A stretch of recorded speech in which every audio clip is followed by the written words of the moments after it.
So hello guys, welcome back to my channel. So what I have here today is the 2024 Honda Brio RS CVT with black top. So you already know my story from this. I was invited last week at the launch of this at SM Mega Mall. So check out my quick look on that and my hilarious story on how we got in there in the first place. So this time, sadly, will be just a walk around review. So there's still no test drives of this all new Brio RS and the City RS just behind the camera. So as well, I know you guys are really eager on my thoughts on how they both are. So stay tuned for that, and I promise. And once these guys are already available for test drives, I will do a test drive review immediately. So we'll do a walk around first of this all new Honda Brio RS. I did not do a full tour last time in Mega Mall for obvious reasons, since there was a lot of people and I was distracted with all the celebrities. I met a lot of people that day, and it was one of the best experiences I had so far in my YouTube career. Back here now with this Honda Brio RS. So I did say this color looks like a other Japanese car. I put a side-by-side picture. It looks like the Suzuki Jimny color, but it does suit this Honda Brio very well. I mean, this color alone, since it's more suited for smaller cars in my opinion.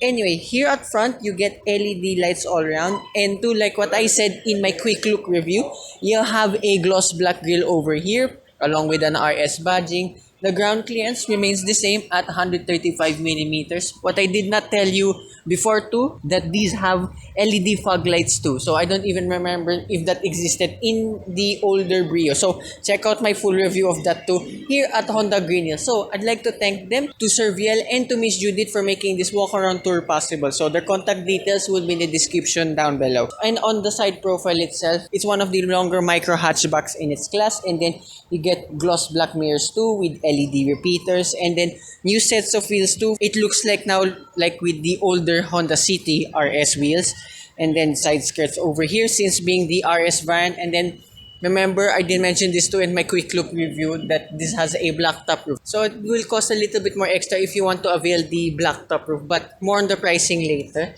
So yeah, my favorite part of this Honda Brio RS is definitely the rear quarter panel. It just looks so wider than usual. Kind of unique design for this Honda Brio and micro hatchbacks in its class. So since we're here hiring this all new Honda Brio, well, not much to talk about, but I'll still show you.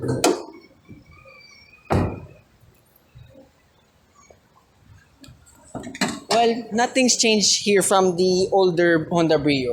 This is still powered by the same 1.2-liter naturally aspirated 4-cylinder engine that produces 89 horsepower and 110 Newton meters of torque. So here now at the rear of the Honda Brio RS, so yet again, my case will still stand. It's one of the most unique looking micro hatchbacks in its class, and being in the RS variant, you get RS badging over here on the right side, and then more.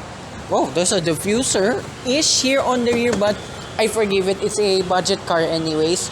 And there just been few changes here on the rear. I did note that in the quick look review that nothing's been changed. You still get the same taillight assemblies, and then unlike the previous one, I know compared to with the previous Brio, now this new one has a little bit more curves here and there. So as well, you get rear parking sensors. Sadly, there is still no reverse camera, but it's fine anyways. It's a small car. So my mistake too in the quick look review is the boot space capacity. So it's still the same 251 liters with all of the seats up. However, if you fold them all down now, it's actually 101 liters more than the previous. So I had no idea how they do that, but then again, now it's one of the more spacious micro hatchbacks too in its class. You can fit a lot of stuff here. So as well, underneath there is a space saver donut type tire, and that's it. As well as you can see from the shot earlier, folding down the seat, it's a 0 to 100 layout. That means it's one whole piece. It's not a 60-40 layout. So yeah, that's about it with the engine, the exterior, and the boot of this all new Honda Brio. Let's check out the interior.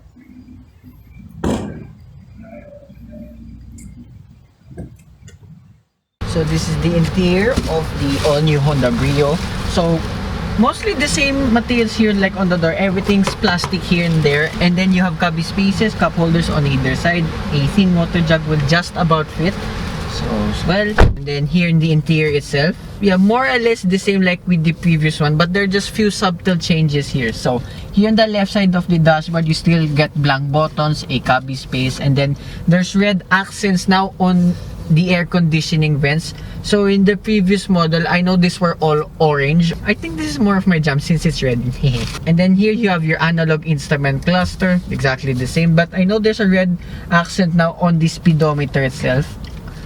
And then what I didn't tell you before too is the chime if you leave the lights on while the engine is off. That is the cutest chime I've ever heard. So this actually is present in all of the Honda. So this is the first time I heard about it too. I never owned the Honda, FYI. So here now you have a Kenwood 7-inch infotainment system with Apple CarPlay and Android Auto. So good job on Honda with that. And then your hazard button is still right beside the infotainment system. Further down below you have your air conditioning controls, and then way further down you have 2 cubby spaces. The one on top fits my phone, the one below does not fit, but at least you have a 12-volt socket. And then you have 2 cup holders here too, just about fit a thin water jug. And then here in the steering wheel itself, it's polyurethane, and then you only have buttons here on the left side, but still nice to the touch. And yeah, I think it's exactly the same like with the previous one. So here on the passenger side, there is a gloss black material here, and then glove box. Okay, that's alright. And then here around in the gear shift, exactly the same too. Manual handbrake, and that's pretty much it. There's nothing above here. You only have a dome light right here in the middle, none here in front. You have a vanity mirror only, no lights. The visor is exactly the same as before. And two, along with the black headlining material. Then the seats here, they're still fabric even though this is the top of the line model, but I love the little red stripes over here on the seat. So yeah, that's pretty much here in front of this all new Honda Brio RS. Let's check out the rear seats. So this is the rear of the Honda Brio RS. So surprisingly, being a small hatchback, the space here is actually among one of the best. So feet room, knee room, and headroom is actually pretty good throughout. So my headroom, I have about that space. I'm 5'4", so small adults and kids would be definitely be fine here in the back. So here in the door card, exactly the same like the ones in front. It's all plastic. However, now you have smaller cubby spaces and cup holders on either side. But my thin water jug fits perfectly here in the back compared to the ones in front. Anyway, so as well, you got one cup holder there in the middle too, 2 map pockets on either side, and then sadly there's no central armrest. Actually, there's barely any toys here in the back, but I don't mind it since this is a small hatchback.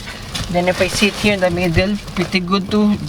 Actually, it's a little bit softer on your back compared to the left and right side of the seats. And then the transmission panel is really puny. You can literally put your feet wherever you want. So for the cost of all this, so this Honda Brio RS CVT is 853,000 pesos. So for this black top, this one will cost 10,000 pesos more. I know everyone's going on with the price of this Honda Brio.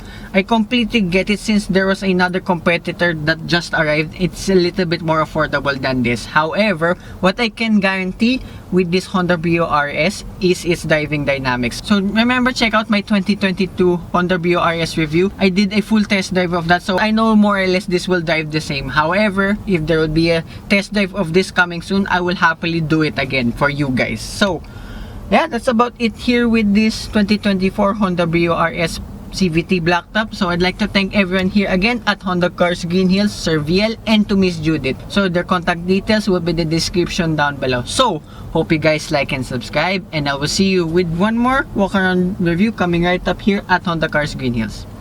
Bye bye.